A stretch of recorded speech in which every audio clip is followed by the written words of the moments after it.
Hey guys, today I'm back with another foundation review. Today we're going to be reviewing and demoing the Marc Remarcable foundation. This stuff is supposed to be an ultralight formula that's really concentrated and high pigmented, so you're really only supposed to need like a couple dots and you get like a super full coverage, flawless face. So we're going to put that to the test today and do like an all-day wear, first impressions demo and see if it holds up to all its claims. This also claims to be a matte finish foundation, and for reference I got mine in the shade Bisque Medium.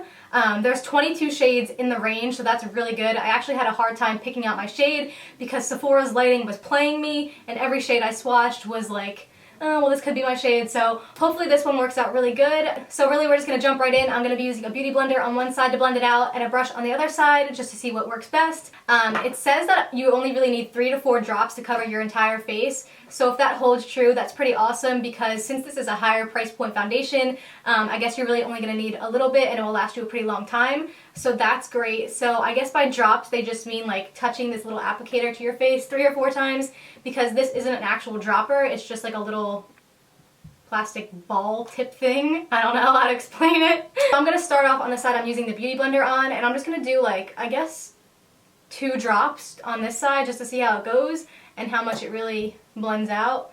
I don't see that being enough product really, but I don't know. We'll see. I don't know. Alright.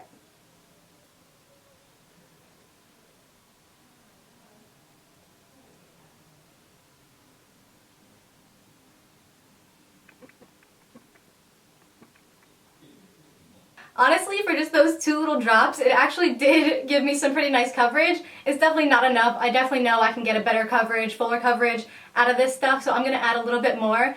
But really, just for those 2 little drops, I did get a nice little light coverage. You guys just saw this stuff blended out in like 5 seconds. It blended out like a dream. Literally, like no effort had to be made for that stuff to blend out, which is pretty cool. I'm going to put a little bit more on. I'm going to do 3 more drops and just take a little bit from this one and put it on my nose, so we can get like half of my nose covered. But yeah, seriously, this stuff, a little bit goes a long freaking way.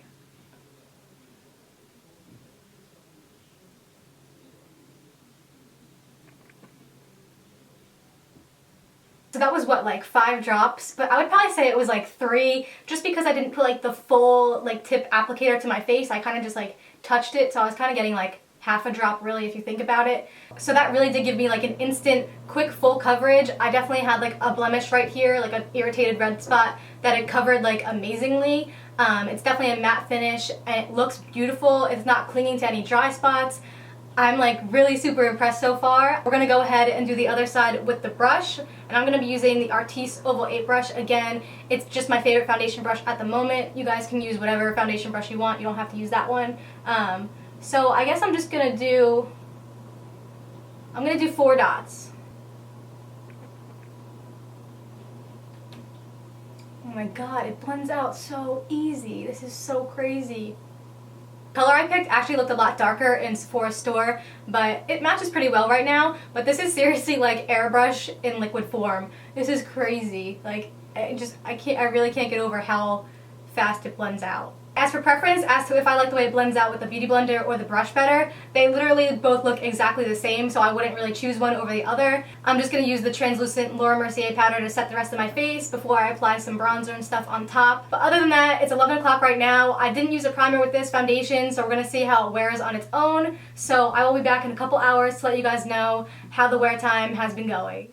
Okay guys, I'm back. After I got done doing my makeup, I was looking at myself and I'm like, I think I resemble like the Snapchat filter in real life that looks like the crazy drag makeup that gets put on top of your face. I was like, oh my god. But go hard or go home, right? So I've been wearing this foundation for a good couple hours now, and it basically looks exactly the same. Like, this stuff is not budging. It's still super, super matte. I'm not oily at all. Like, it still feels very drying. I feel like this almost dries down to like a powder finish. But yeah, I would say this foundation is pretty much like the mattest matte can get. Even though it's so mattifying and drying, it also didn't really cling to any of my dry spots that I have. But keep in mind that I also exfoliate a lot. I actually did test this foundation out on my sister while I was gone, and her experience with it was a lot different than mine, and I think it is because of the exfoliation. I asked her when the last time she exfoliated was, and she couldn't even remember, so when we put it on her, it was still really good coverage, but it also looked a little bit patchy and almost like very flaky and cakey.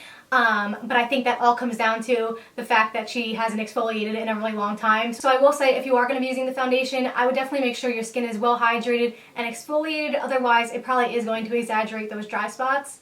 I think my oily skin girls are definitely going to love this one because it's very light feeling on the face and it definitely keeps you very, very matte. I do also think that people with dry skin can definitely get away with using this foundation, but like I said before, just make sure you're exfoliated and all that good stuff. Another thing I'm really liking about this foundation is that my pores actually look minimized with it on. Not a lot of foundations do that for me. My face almost looks like airbrushed, but I will say that it does look like you're wearing makeup. Like your skin looks so flawless and perfected that like you could tell like you're wearing makeup. Obviously this isn't like a light coverage foundation. So with that being said, this isn't a foundation where you could like trick people into thinking that like you're not wearing makeup. Like you definitely look so flawless and perfected that like you can tell you're wearing makeup, which isn't a bad thing. I personally don't care about that. I love to wear a full face of makeup, but if you're someone who's looking for that like light coverage, natural skin-like look, then this definitely isn't for you. All my other makeup went on nice and smoothly on top of it, so I don't have any complaints there. It's all still holding up very well. It looks the same as when I first put it on. Also, I did take some pictures with and without flash, and there was no like white cast or flashback that I saw, so I will say that this is a good foundation for like events when you know you're going to be getting your picture taken.